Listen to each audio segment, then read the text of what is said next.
Ambolongo Nimo Witimi Saipa. Perkenalkan, nama saya Rolvin Benal, Ketua Komisi 2. Kenapa 4 poin ini penting bagi kami? Sebenarnya kami Komisi 2 ini berbicara untuk keuangan dan ekonomi. Tapi ini kami punya perda itu sudah ada. Ini belum resmi masalah membiak kepada WAP dan lain-lain beberapa UMKM. Tapi hari ini penting kami usul beberapa poin. Dari ini 4 poin yang ada di sini dan saat ini sedang viral. Kenapa nama gunung itu saya rubah? Karena ini berbicara jati diri kita sebagai orang Amume. Bertahun-tahun, berbulan-bulan, bertahun-tahun kita selalu dengar dan kesal, sedih karena namanya ada tapi orang itu seenaknya sekali sebut nama itu. Emangnya nama gunung itu orang bule punya begitu? Ini lucu. Bagi orang Amume itu sangat lucu sekali. Karena nama itu bukan Jang Kartens lah atau Gunung Framit lah segala macam, tidak. Nama itu adalah Nemangkawi. Kalau bahasa Amume itu bukan Nemangkawi. Tapi di sini kenapa saya pakai namanya Puncak? Karena dari semua gunung, di mana di kabupaten mana atau tempat mana yang gunung yang paling besar, itu artinya puncak. Dalam arti puncak tertinggi itu namanya itu Nemangkawi. Kenapa saya sebut Nemangkawi? Memang itu jati diri orang Amume yang harus dikembalikan. Jati diri Amume yang selalu orang injak-injak. Orang bawa nama mereka dengan karang-karang semaunya mereka. Sehingga saya sudah dorong dan sudah ditetapkan untuk merubah nama gunung itu. Sehingga saya butuh juga dikawal oleh tokoh-tokoh adat, bahkan tokoh-tokoh Amume yang selama ini sakit hati. Karena orang sebut dengan Kartens lah, Kartens Framit lah, dan segala macam. Jadi harapan dan tujuan saya bukannya sampai di sini, tapi bagaimana kita berusaha sampai kawal nama ini sampai masuk di dunia internasional. Itu harapan saya. Sehingga nama ini saya sudah dorong nama itu jadi Nemangkawi yang saat ini orang selalu disebut dengan Gunung Kartens atau Gunung Kartens Framit yang selalu rame-rame. Itu hari ini sudah ditetapkan Puncak Nemangkawi. Itu yang saya sudah dorong dan sudah ditetapkan. Ini kita kawal dan diperdakan supaya orang tidak bisa ganti-ganti. Jadi orang selama ini nama ini diganti-ganti bukan diperdakan oleh daerah, tapi semaunya mereka di pusatan luar itu. Sehingga saya sudah dorong benar-benar ini kita sama-sama kawal. Karena ini harga diri kita sebagai orang Amume, simbolis orang Amume, yang simbolis orang Amume, dan tempat itu tempat yang sakral, tempat yang tidak bisa orang main-main.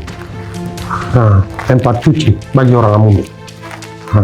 Sehingga kita bisa rubah nama itu.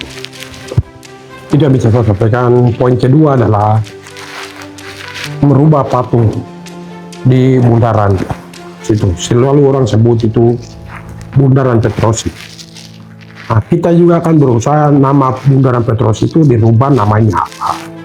Kemudian di situ ada simbolis, itu ada suku besar adalah Amume dan Chamorro. Itu salah satu simbol dua suku besar ini supaya dunia tahu siapapun dari mana datang itu akan putar di bundaran itu, sehingga orang tahu dua suku ini pun tempat. Saat ini kan lucu sekali, bukan orang Amume Chamorro yang di atas, berapa orang, 4 orang yang ada di atas, saya tidak mengerti. Mungkin itu yang harus kami harap. Saya sendiri mau minta kepada pemerintah secepatnya untuk mengubah itu, sehingga saya ini bukan saya sendiri tapi semua masyarakat bingung dengan keberadaan empat patung yang ada itu. Sehingga saya minta kepada pemerintah segera rubah. Dan di situ salah satu identik dengan orang Amume adalah pakaian adatnya. Pakaian adat itu pakaian adatnya seperti apa kan orang Amume yang tahu dan Chamorro yang tahu. Itu mungkin orang, kalau setahu saya kalau orang Chamorro itu pakai sawat, pegang tombak, dan bulu kasuari yang saat ini saya pakai. Bahkan orang Amume pakai kotega, pegang panah, busur, kemudian bulu kasuari yang dia tidur. Ada saya pakai ini tapi dia bentuknya bulat. Itu yang saya sudah dorong. Ketiga, saya sudah dorong community lokal. Saat ini community lokal sebenarnya timika ini banyak, tapi selalu orang bermain kejar harga dengan nilai yang paling rendah itu dong pinjam di luar sana. Sedangkan di sini itu harga yang bisa terjangkau juga, tapi orang ini maunya itu lebih besar dari yang ada. Sehingga semua komuniti lokal datangkan dari luar. Ini saya sebagai orang umum tidak terima dengan hal itu. Baru masalah kita punya yang jual-jual di trotoar ini, siapa yang mengakomodir kalau model seperti itu? Sehingga saya minta dengan hormat, harus ada vendor lokal yang berdiri dan merangkul semua mama-mama yang saat ini ubi dan sayur-sayur selalu rugi. Dan semua community, bahkan sampai pisang-pisang yang ada di sini selalu dirugikan. Karena pisang saya datangkan dari luar. Hal ini tidak boleh terjadi, dan kami sudah dorong dalam perda. Itu adalah vendor lebih lokal yang ada di bawah, khususnya masyarakat pribumi. Nah, kemudian saya usul lagi hari ibadah.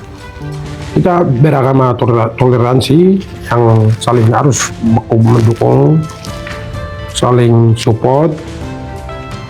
Kita minta untuk diperdakan. Nah, itu sudah kita usul. Kita sudah usul untuk perdakan itu setiap pagi ya, jam 6 sampai jam 12 itu gereja.